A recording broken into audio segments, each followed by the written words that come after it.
주식회사 다스 관련 수사 과정 및 120억 원 횡령 관련 수사에 대해서 말씀드리겠습니다.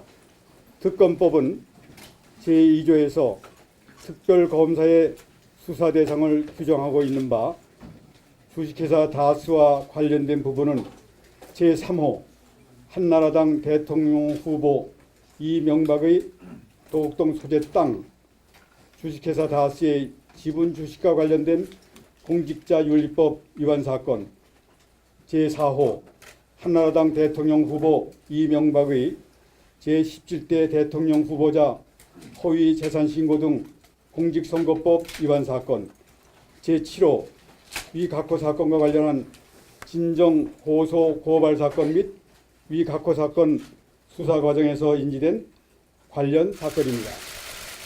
즉 간단히 말하면 주식회사 다스에 대한 수사는 이명박 전 대통령이 주식회사 다스와 관련이 있느냐 여부만이 수사 대상이었습니다. 특검이 검찰로부터 인계받은 기록을 검토하여 보니 검찰은 주식회사 다스에 대하여 2번이나 수사를 하였음에도 불구하고 아무것도 찾아낸 것이 없었습니다. 그러나 특검은 계좌 추적을 통하여 주식회사 다스에 120억 원의 부의 자금이 있다는 것을 밝혀내었습니다. 이에 특검은 이 부의 자금이 다스의 비자금일 가능성을 염두에 두고 자금 조성자인 격리 여직원과 관련자를 모두 조사하였지만 위 여직원의 단독 범행이라는 것 외에 전무와 김성우 사장이 공범인지 여부는 밝히지 못하였습니다.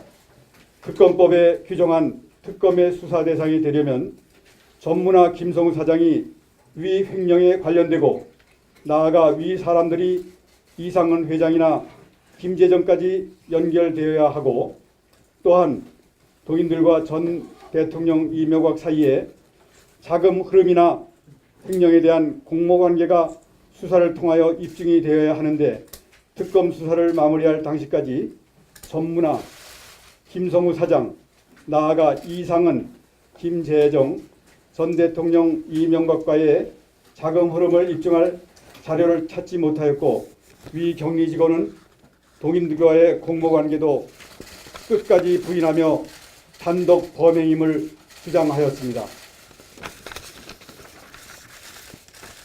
따라서 격리 여직원의 120억 원 횡령 사실 외에 비자금 조성과 그에 따른 조세 포탈 여부 등은 특검 종료 시까지 전혀 수사를 통하여 밝혀내지 못한 상황이었습니다. 이와 같은 경위로 특검은 위 부의 자금이 격리 여직원의 횡령이라고 결론을 내렸지만 여직원의 횡령이 특검의 수사 대상인지 여부 및 특검 발표 시 이를 포함하여 발표할 것인지 여부에 대하여 특검보 5인과 특검 파견 검찰 부장검사 3인이 모두 모여 심층적인 토의를 하였습니다. 그 결과 주식회사 다스 격리 여직원의 개인 횡령은 특검법 제2조 제3호 및 제4호에 해당하지 아니하고 아울러 제7조의 관련 사건으로도 볼 수 없어서 특검의 수사 대상이 아닌 사건이어서 수사 발표에 포함하는 것이 적당치 않은 것으로 그렇게 결론을 낸 것입니다.